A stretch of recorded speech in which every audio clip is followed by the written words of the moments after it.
नमस्कार साथियों, teaching solution with R K में आपका एक बार फिर से स्वागत है। आज हमने पॉलिटी की क्लास 12th की एक नई सीरीज़ भूटान का लोकतांत्रिक इतिहास और श्रीलंकाई इतिहास पर 8 महत्वपूर्ण प्रश्न लाए हैं। श्रीलंकाई इतिहास का हो सकता है कि आगे वाली वीडियो में भी 1-2-4 प्रश्न रह गए हों, उससे बने। तो मैं इसलिए 360 कवर करवा रहा हूँ क्योंकि भारत के पड़ोसी राज्य हैं, हो सकता है इससे प्रश्न सीधे तौर पर पूछे जाएँ। किस वर्ष से भूटान में राजा नाम मात्र के शासक रह गए थे? तो राजा की सारी शक्तियां जो है वह पदेन मात्र रह गई 2008 से। ठीक है, कब से? 2008 से। ठीक है। अगला है कि भूटान की लोकतांत्रिक व्यवस्था के संदर्भ में सत्य कथनों की जांच करें। तो संसद में 2 सदन है। ठीक है, एक राष्ट्रीय सभा है, दूसरा राष्ट्रीय परिषद है, दोनों सदन है, सही बात है। राष्ट्रीय सभा में 47 तथा राष्ट्रीय परिषद में 25 स्थान है। तो राष्ट्रीय सभा यहाँ का निम्न सदन है, जैसे लोकसभा में निम्न सदन है ज़्यादा सीट होने के बावजूद भी, और राज्यसभा क्या उच्च सदन है, चूंकि उसका विघटन नहीं होता, इसलिए इस तरह से यहाँ भी राष्ट्रीय सभा का विघटन नहीं होता। राष्ट्रीय परिषद भारत के राज्यसभा की भांति उच्च सदन है। यहाँ 5 सदस्यों का मनोनयन कौन करता है? राजा करता है। और इन 5 सदस्य का विशेषता है कि ये 5 सदस्य किसी भी राजनीतिक पार्टी से संबंधित नहीं होंगे। ठीक है। प्रधानमंत्री और उनके मंत्रिमंडल राजा और संसद दोनों के प्रति उत्तरदायी होते हैं। तो उत्तरदायित्व का सिद्धांत यहाँ भी है। ठीक है, चलिए।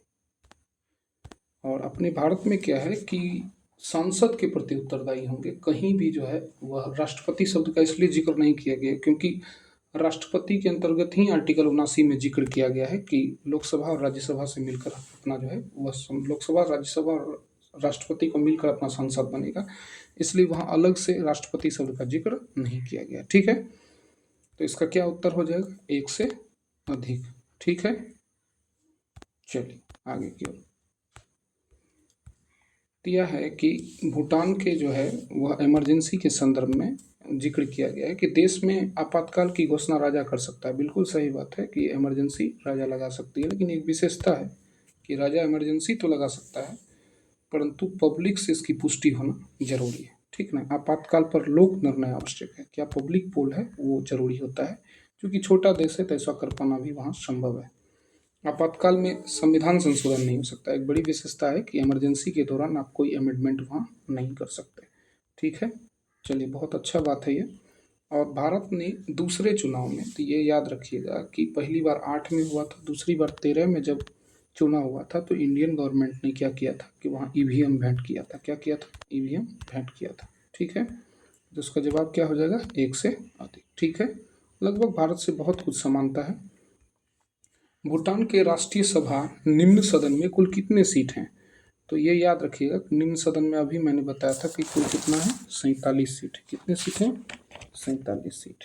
ठीक है, तो टोटल मिला कितना सीट हो जाएगा? 47 सीट। ठीक है, आगे की ओर चलते हैं। अब श्रीलंका के संबंध में, तो श्रीलंका के संविधान लागू होने की बात है, तो याद रखिएगा कि लागू होने की जो तिथि है श्रीलंकन संविधान की वो कब है? तो 1978 में। कब है? 1978। ठीक है, ये तिथि याद रखनी है आपको, भी आई है। चलिए, 1956 में किस प्रधानमंत्री के द्वारा लाया गया सिंघली राष्ट्रवाद के पक्ष में नारा तमिल ईलम को हिंसक बना गया? तो ये याद रखिएगा कि ऐसा करने वाले श्री माओ भंडार नाइके, ठीक ना, और इन्हीं के कारण जो है तमिल का जो है वो आंदोलन तेज हो गया था। तो अब इसका इतिहास बताते हैं कि आखिर तमिल सिंघली विवाद है क्या। तो ये याद रखिएगा कि 1948 से पूर्व जो है वो फूट डालो राज करो की नीति अपनाते हुए अंग्रेजों ने क्या किया था? ब्रिटिश रूल ने सारे उच्च पद पर तमिल को बिठा दिया था, और जबकि श्रीलंका में सिंघली जो है वो क्या है? बहुसंख्यक है। तो ऐसी स्थिति में वे जो थे जब आज़ाद हुए, तो चूंकि सिंघली की जनसंख्या बहुसंख्यक है और ज़्यादातर प्रधानमंत्री और राष्ट्रपति भी उसी के चुने जाते हैं, तो ऐसी स्थिति में श्री माओ भंडार नाइके के द्वारा क्या किया गया कि सिंघली राष्ट्रवाद के पक्ष में नारा दिया गया और सिंघली को राष्ट्रीय भाषा बना दिया गया। तो इससे क्या हुआ कि अभी तक जो शांतिपूर्ण प्रयास चल रहा था तमिल आंदोलन का, वो अब हिंसक हो गया। ऐसा करने वाली कौन नेता थी? ये तो श्री माओ भंडार नाइके। ठीक है, ठीक, तो इसका क्या जवाब हो जाएगा? श्री माओ भंडार नाइके। चलिए आगे की ओर चलते हैं। किस व्यक्ति के नेतृत्व में श्रीलंका के पूर्वी भाग में स्वतंत्र राज्य इलम बनाने की मांग उठी थी?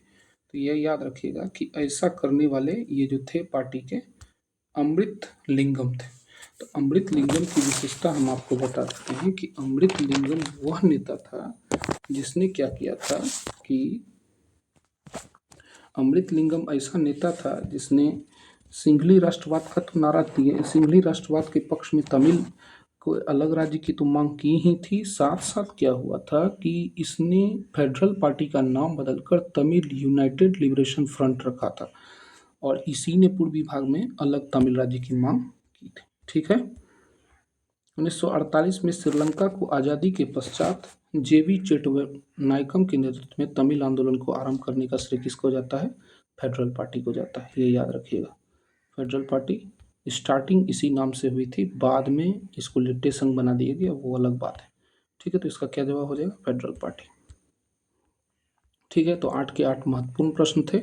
लगातार आप हमारे साथ सीरीज़ में बने रहिए, इसी तरह से वीडियो मैं लाते रहूँगा और मुझे यकीन है कि TRD 3.0 4.0 में अगर क्लास 12 को छूता है या यहाँ से प्रश्न आते हैं तो पूरे चांस हैं कि आपके प्रश्न नहीं छूटेंगे और आप यूनिक से यूनिक प्रश्न का जवाब दे पाएंगे जिसको टफ आप मानते हैं।